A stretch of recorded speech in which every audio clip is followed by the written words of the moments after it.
எலியா ஏற்கனவே வந்துவிட்டார். அவரை மக்கள் கண்டுணரவில்லை. நம் ஆண்டவராகிய இயேசு கிறிஸ்துவின் அன்பும் அருளும் அமைதியும் மகிழ்ச்சியும் உங்கள் அனைவரோடும் என்றும் இருப்பதாக. இறை இயேசுவில் பிரியமுள்ள சகோதர சகோதரிகளே, ஆண்டவர் இயேசு கிறிஸ்து மானிட மகன். அவரே மெஸ்ஸியா, அவரே மீட்பர். அந்த மெஸ்ஸியா, அந்த மீட்பர் தான் நமக்காக இரத்தம் சிந்தினார், சிலுவை சுமந்தார், பாடுகளை ஏற்றுக்கொண்டார், தன் உயிரையே நமக்காக கொடுத்தார். அவருடைய விலை மதிப்பிட முடியாத அந்த உயிரினால் நாம் ஒவ்வொருவரும் மீட்கப்பட்டிருக்கிறோம். பாவத்திலிருந்து விடுதலை அடைந்திருக்கிறோம். நிலை வாழ்வை ஆண்டவர் இயேசு கிறிஸ்து தன்னுடைய உயிர்த்தெழுதலின் வழியாக நமக்கு உறுதி செய்துள்ளார். இந்த உலகத்திலே 3 விதமான மக்கள் இருக்கிறார்கள். 3 விதமான மக்கள். இயேசு கிறிஸ்துவின் மீது நம்பிக்கையற்ற மனிதர்கள், அவரை புறக்கணிக்கிறவர்கள், இயேசுவை வெறுக்கின்றவர்கள், இயேசுவின் மீது நம்பிக்கை இல்லாதவர்கள். யூதர்கள் இன்றும் கூட இயேசுவை நம்புவதில்லை. நாத்திகர்கள் கடவுளையே வெறுக்கிறார்கள், கடவுள் இல்லை என்று சொல்லுகிறார்கள். இன்னும் ஏராளமான மக்கள் கிறிஸ்துவின் மீது நம்பிக்கை கொள்ளாமல் அவருடைய மீட்பிலே பங்கு பெற முடியாமல் இருக்கிறார்கள். இது ஒரு வகையான மக்கள்.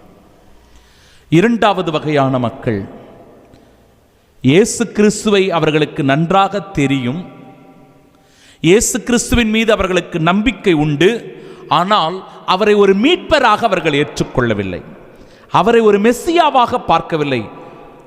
அந்த மெஸ்ஸியாதான், இயேசுதான் நம்மை பாவத்திலிருந்து மீட்டார் என்றோ, அவரே நமக்கு விடுதலையை தந்தார் என்றோ, அவருடைய உயிர்ப்பின் வழியாக நாம் ஒவ்வொருவரும் மீட்பில் பங்கு பெறுகிற பாக்கியம் பெற்றிருக்கிறோம் என்பதையோ அவர்கள் நம்புவதில்லை.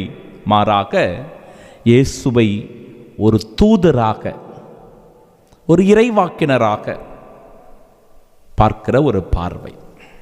இது 2வது வகை. 3வது வகையான மனிதர்களும் உண்டு.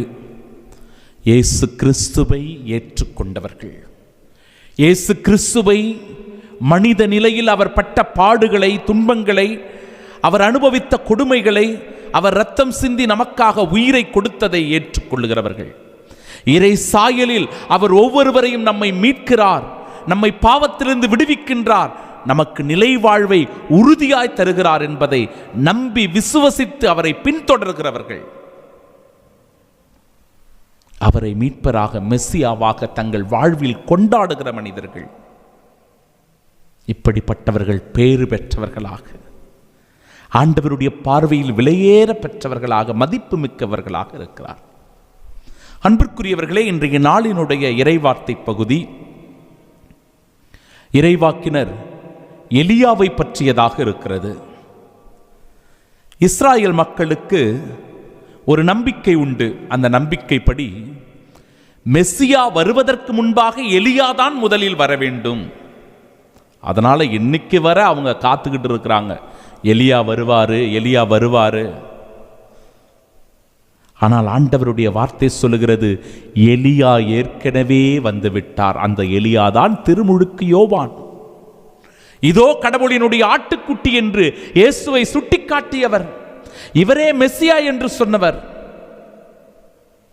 அவருக்காக வழியை ஆயத்தமாக்குங்கள், மனம் மாறுங்கள், பாவத்திலிருந்து விடுதலை பெறுங்கள் என்று சொல்லி கடவுளை, ஆண்டவர் இயேசு கிறிஸ்துவை சுட்டிக்காட்டியவர்தான் எலியா. அவருடைய வருகை ஏற்கனவே வந்துவிட்டது. ஆனால் அதை மக்கள் ஏற்றுக்கொள்ளவில்லை, நம்பவில்லை, விசுவசிக்கவில்லை. அதைத்தான் இறைவார்த்தை பகுதி, எலியா வந்து எல்லாவற்றையும் சீர்படுத்த போகிறார் என்று கூறுவது உண்மையே. ஆனால் நான் உங்களுக்கு சொல்லுகிறேன், எலியா ஏற்கனவே வந்துவிட்டார், அவரை மக்கள் கண்டுணரவில்லை. மாறாக தாங்கள் விரும்பியவாறெல்லாம் அவருக்கு செய்தார்கள். அவ்வாறே மானிட மகனையும் அவர்கள் துன்புறுத்துவார்கள். இன்றைய முதல் வாசகத்திலும் இறைவாக்கினர் எலியா நெருப்பு போல எழுந்தார், தீவட்டி போல் அவருடைய சொல் பற்றி எரிந்தது.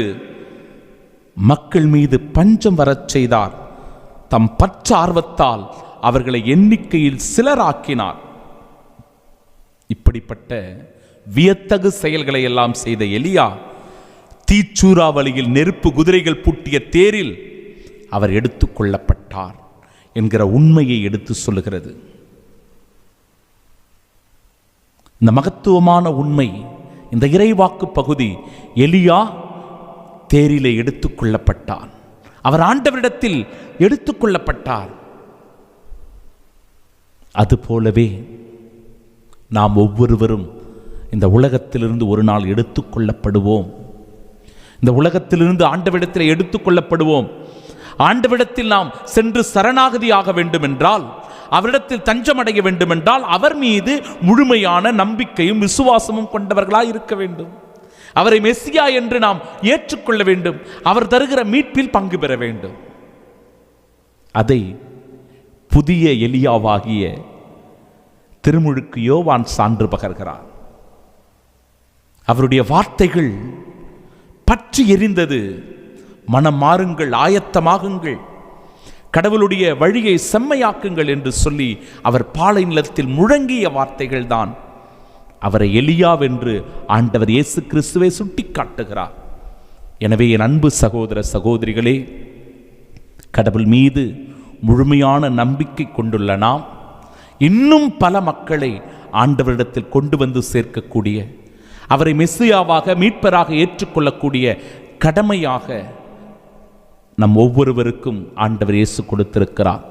அதையே உலகெங்கும் சென்று படைப்பிற்கெல்லாம் நற்செய்தியை பறைசாற்றுங்கள் என்கிற அந்த வார்த்தை, அதை நாம் பெற்றுக்கொண்டு துணிவோடு நற்செய்தியை பறைசாற்றுவோம். ஏராளமான மக்களை ஆண்டவர் இயேசு கிறிஸ்துவிடத்தில் கொண்டு வந்து மீட்பிலே அவர்களை இணைப்போம். ஆமென்.